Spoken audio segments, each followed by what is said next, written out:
Hello friends, आज मैं आप लोगों को बताना चाहूँगी how to face MNS interview. आपका एमएनएस इंटरव्यू में क्या करना है और क्या नहीं करना है, उस बारे में कुछ टिप्स मैं आप लोगों के साथ शेयर करना चाहती हूँ। ठीक है, फर्स्ट ऑफ ऑल, जब आप अपना इंटरव्यू देने जाते हो तो आपके फेस पे एक प्यारी सी स्माइल होनी चाहिए, ताकि एग्जामिनर को ये लगे कि बच्चा जो है भी कॉन्फिडेंट है, कॉन्फिडेंस है उसमें। ओवर नहीं होना चाहिए, बट स्माइल होती है तो कॉन्फिडेंट लगता है कि हाँ, एक पॉजिटिव वाइब्स आती है। ठीक है, देखकर। सेकेंड, जैसे आप सभी को पता है, जब आप लोग इंटरव्यू देने जाते हो तो एग्जामिनर का जो फर्स्ट क्वेश्चन होता है आप लोगों से, कि वो यही होता है कि इंट्रोड्यूस योरसेल्फ। ठीक है, आपको अपना इंट्रोडक्शन देना होता है। ठीक है, तो आप जो अपना इंट्रोडक्शन दोगे तो आपको अपना इंट्रोडक्शन भी मैं यही कहूँगी, बहुत ध्यान से प्रिपेयर करके घर से बहुत प्रैक्टिस कर तब एग्जामिनर के सामने फाइनल इंटरव्यू देना।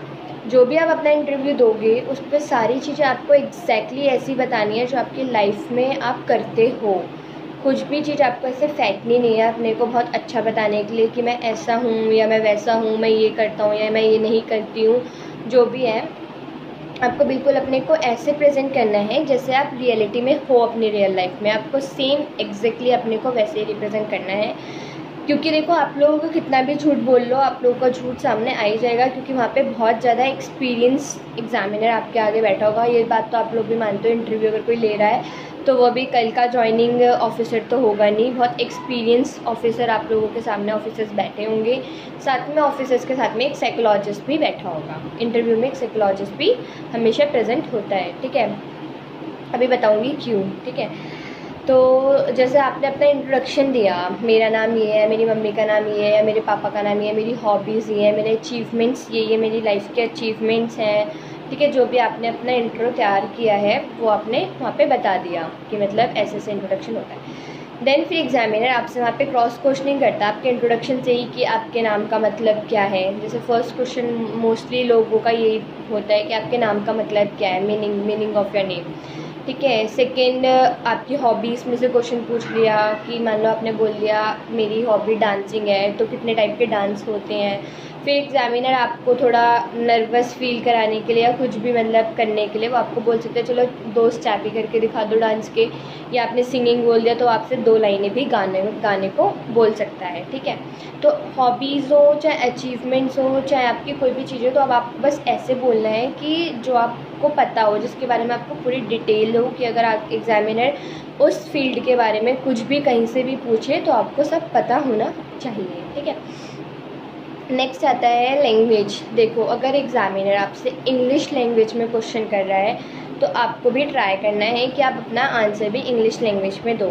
मैं ये नहीं कह रही कि सबको इंग्लिश आती है या आप सुपीरियर बनने के लिए बोलो, ऐसे भी कुछ नहीं कह रही। अगर आपको इंग्लिश आती है तो आप दो, बी कंफर्टेबल अगर आप हो तो दो।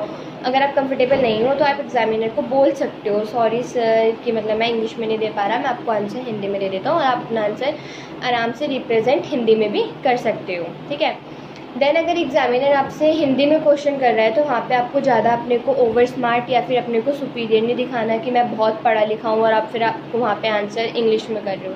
अगर एग्जामिनर ने आपसे हिंदी में क्वेश्चन किया है तो आपको उसका आंसर हिंदी में ही देना होगा। ठीक है, वहाँ पे आपको बिल्कुल भी अपने को ओवर कॉन्फिडेंट भी शो नहीं करना। कॉन्फिडेंस अच्छी बात होती है, बट ओवर कोई भी चीज़ हो वो अच्छी नहीं होती है, मैं आप लोगों को अभी भी बता दूँ। देन फिर जैसे आपने लैंग्वेज का मैंने आपको बता दिया, स्माइल बता दी। ठीक है, आपको अपना इंट्रोडक्शन में मतलब इंट्रो देना है, फिर क्रॉस क्वेश्चनिंग होती है, कैसे रिप्लाई करना है मैंने बता दिया। ठीक है, मोस्ट इंपॉर्टेंट चीज़ है मैं आपको लास्ट में बताना चाहूँगी। जैसे कि होता है ना, बहुत बच्चे मतलब होगा ऐसा, इस साल भी बहुत बच्चे ऐसे होंगे जो अभी फर्स्ट टाइम एमएनएस का एग्ज़ाम दे रहे होंगे। तो ऐसा होता है कि हम लोग जब कोई चीज़ फर्स्ट टाइम करते हैं ना तो हम लोग को बहुत नर्वस और बहुत वो होता है, नर्वसनेस बहुत होती है। हम लोग बहुत डरे से रहते हैं, जिन्होंने जैसे कभी आज तक कभी इंटरव्यू दिया नहीं होगा। तो अब जैसे अगर मान लो एग्ज़ाम क्लियर हो गया, होप फॉर द बेस्ट सबका एग्ज़ाम क्लियर हो जाए, तो आप लोग इंटरव्यू के लिए जाओगे तो आप लोगों को ये डर होगा, हाँ मैं कैसे करूँगी, या मैं कैसे करूँगी, कैसे होगा। सबको मतलब ये चीज़ों में डर रहती है कि मतलब कैसे हो पाएगा। मतलब फ़र्स्ट टाइम जो भी चीज़ें, मेरे को भी होता है, फर्स्ट टाइम अगर हम कोई चीज़ करते हैं तो सबको होता है। बट आपको वो डर अगर आपको लग भी रहा है, 1% मान के चलो, अगर आपको डर लग भी रहा है तो वो डर आपको अपने सामने वाले को शो नहीं करना। मेरे कहने का मतलब है आपको अपने इंटरव्यूअर को, एग्जामिनर को, किसी को भी वो डर अपना शो नहीं करना। आपको लग रहा है आप अपने अंदर तक रखो उस डर को, हर किसी को लगता है, पर लेकिन बी कॉन्फिडेंट, और मैं ये कहूँगी कोशिश करो कि डरना ही नहीं है। डरना क्यों है, तुम लोग कुछ गलत काम तो करने जा नहीं रहे हो, इंटरव्यू देने जा रहे हो अपना, तो अपना बेस्ट दो वहाँ पे। सेकेंड कि जैसे हम लोग जाते तो बहुत नर्वस सेंस नहीं होता है, मैंने बताया था ना वहाँ पे साइकोलॉजिस्ट बैठा होता है, वहाँ पे साइकोलॉजिस्ट का बस एक काम यही होता है, आप लोगों को ये देखना कि आपके आगे अगर कितनी भी स्ट्रेसफुल कंडीशन आती है तो आप उस कंडीशन को या उस सिचुएशन को कैसे मैनेज करते हो। ठीक है, एग्जाम्पल है, मान लो एग्जामिनर ने, आप इंटरव्यू देने गए, एग्जामिनर ने आपसे टोटल 10 क्वेश्चंस पूछी। ठीक है, आपने उन 10 क्वेश्चंस में से 9 के आंसर्स गलत दिए हैं, रॉन्ग आंसर्स दिए आपने 9 क्वेश्चंस के, और एक आंसर आपका बस सही था। ठीक है, तो अब क्या होगा, नॉर्मली सी बात है, हम लोग बहुत ज़्यादा होपलेस रहेंगे, और डरने लग जाएंगे, अब मेरा सिलेक्शन तो होने नहीं वाला, अब तो मैं फेल हो जाऊंगा, ये लोग मुझे बाहर कर देंगे, क्योंकि हमें पता हमारा सिलेक्शन नहीं होगा अगर हमने गलत आंसर्स करे। आप लोग यही सोचोगे, बट आपको ऐसा कुछ भी नहीं सोचना। वहाँ पे एक साइकोलॉजिस्ट इसीलिए बैठा होता है, ये देखने के लिए कि कंडीशन या सिचुएशन कैसी भी आ जाए आपके सामने, कितनी भी स्ट्रेसफुल हो, कितनी भी नर्वस हो, तो आप उस चीज़ को फेस कैसे करोगे, आप अपने उस स्ट्रेसफुल कंडीशन को कैसे फेस कर रहे हो। आपको अपने फेस में कोई स्ट्रेस नहीं दिखाना, कोई भी नर्वसनेस नहीं दिखानी, बिल्कुल भी डर नहीं दिखाना, बी कॉन्फिडेंट होकर अपना इंटरव्यू देना है, कि मतलब एग्जामिनर को ये रहे कि हाँ कोई भी कैसी भी सिचुएशन आ जाए, शी विल मैनेज। ठीक है, कि मतलब ये मैनेज कर लेगी। ठीक है, ऐसे आपको बिल्कुल कॉन्फिडेंट होकर वहाँ पे बोलना है। देन एग्जामिनर के आगे जब भी आप मतलब उठो बैठो, मतलब ये तो नॉर्मली मैनेज में भी आता है, बहुत ही तरीके से आपको हर चीज़ करनी है। आप ऐसे नहीं, नॉर्मली कुछ लोग होते हैं ना, चले गए बैठ गए, और बिल्कुल भी, हाँ मोस्ट इंपॉर्टेंट थिंग, बिल्कुल भी आर्ग्यू नहीं करना। एग्जामिनर क्या करते हैं, जैसे उन्होंने आपसे कोई क्वेश्चन पूछा और आपने उसका आंसर किया, तो एग्जामिनर कभी कभी मान लो आपको उसका आंसर नहीं पता, और एग्जामिनर ने आपने कुछ भी बोल दिया, एग्जामिनर ने बोला आपका आंसर गलत है, तो आपको ओवर कॉन्फिडेंट या फिर अपने को इतना कॉन्फिडेंस में शो नहीं करना कि नहीं सर सही है, मैंने सही बोला है, मैं सही हूँ, ऐसे नहीं करना। आपको एग्जामिनर बोल रहा है नहीं आप गलत हो, और फिर आप उससे आर्ग्यू कर रहे हो, आपको ऐसे बिल्कुल भी नहीं करना है। एग्जामिनर से आर्ग्यू करके किसी को कुछ नहीं मिला आज तक, तो आपको भी एग्जामिनर से आर्ग्यू नहीं करना।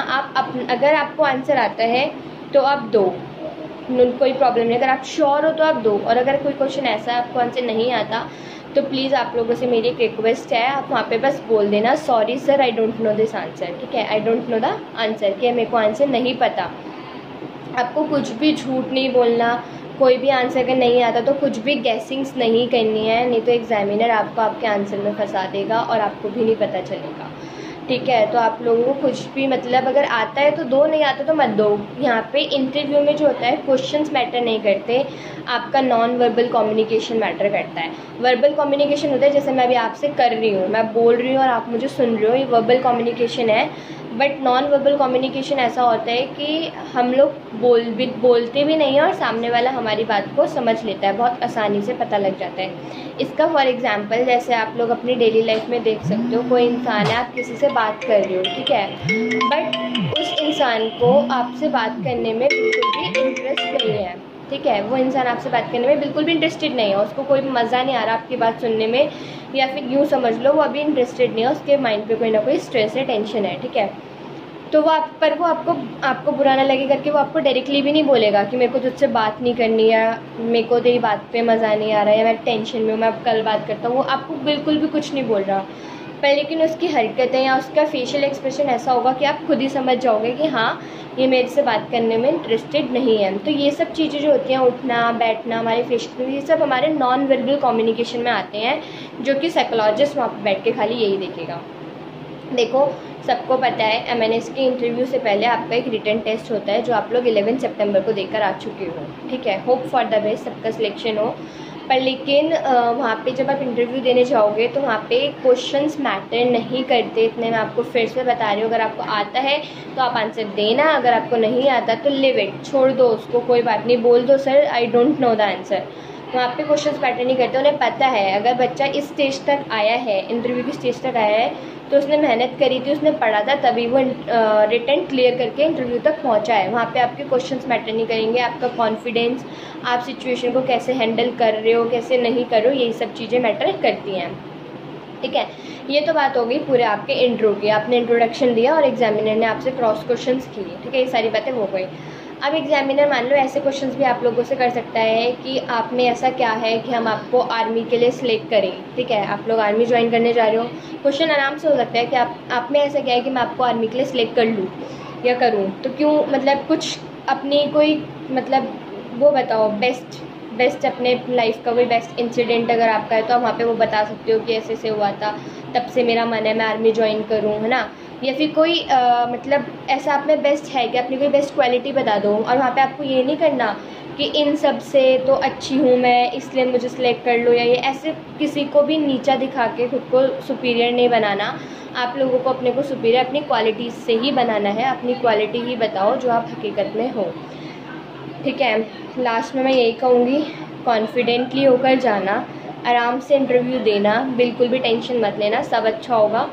पर लेकिन झूठ भी मत बोलना, जैसे आप लोग हो एग्जैक्टली वैसे ही अपने को एग्जामिनर के सामने प्रेजेंट करना। ठीक है, hope for the best, don't lose your hope. जय हिंद, बाय बाय गाइस।